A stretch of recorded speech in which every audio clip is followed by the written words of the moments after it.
Hello, and we welcome you to this edition of Guarding the Truth, brought to you by the Conquerors Bible Fellowship Church and sponsored by the Standard Bearers Foundation. I serve as your host, and our voice of wisdom is the senior pastor of Conquerors Bible Fellowship Church, Pastor Michael W. Boston, Sr. Pastor Boston, for the benefit of a younger audience, of course, I know an answer to this question, but let me play devil's advocate for a second. Is it cool for me to live with my girlfriend or my boyfriend? Well, let's call it what it is. It's shacking up, not living with. I live with my wife. A man and a woman not married but living together and doing what married people do is called shacking up.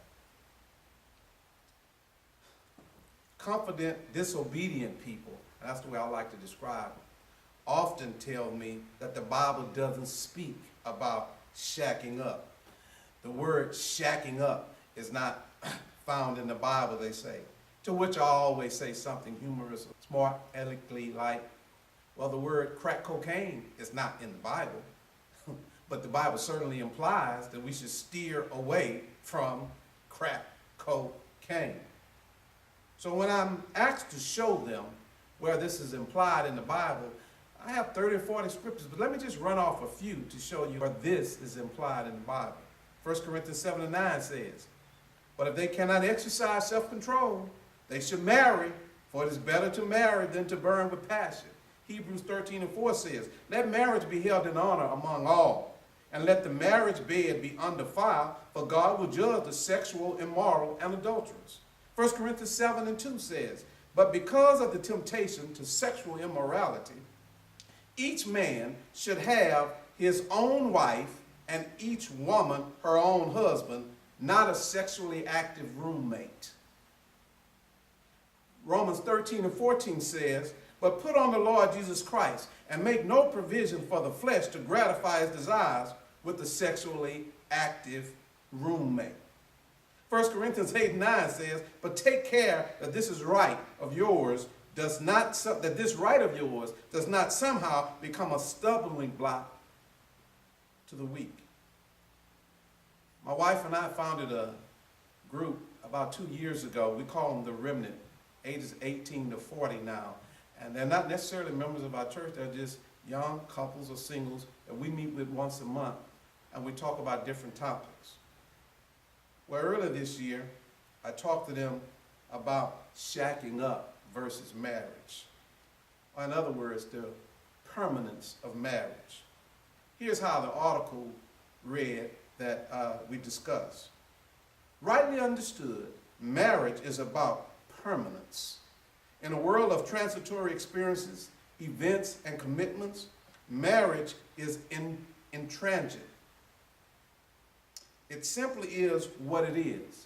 Marriage is a permanent commitment made by a man and a woman who commit themselves to live faithfully to one another until the parting of their death.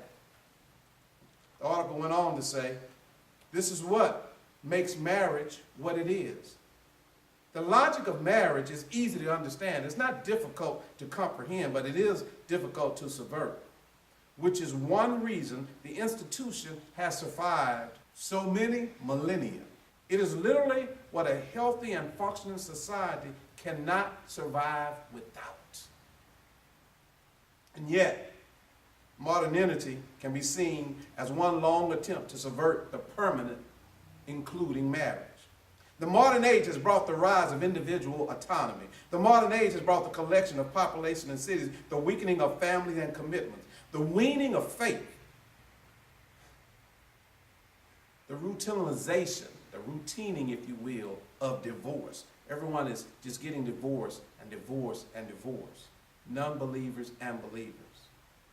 And a host of other developments that subvert marriage and the commitment it requires. That's what's happened in our modern day and age.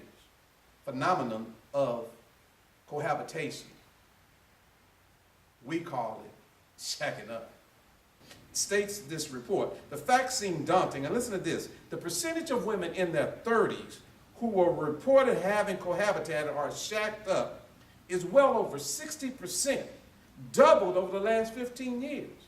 So this is what I share with those young people, and I want you to listen to this. The experience of shacking up, it makes sense to many young adults. Their logic is that marriage is what happens after a relationship becomes sexually intimate and is found to be adequate. What they're actually doing is undoing the marriage. They miss the central logic of marriage as an institution of permanence. They miss the essential wisdom of marriage, that the commitment must come before the intimacy, and the vows must come before the shared living. And the wisdom of marriage is its permanence before its experience, and that shacking up weakens marriage. Even a shacking up couple that gets married will eventually, more than likely, be divorced. Why? Because a temporary and transitory commitment always weakens a permanent commitment. Did you get that? If you have a transitory, temporary commitment before you engage in a permanent commitment, then the transitory, weaker commitment, temporary commitment, it weakens the permanent commitment. Lastly, I share with them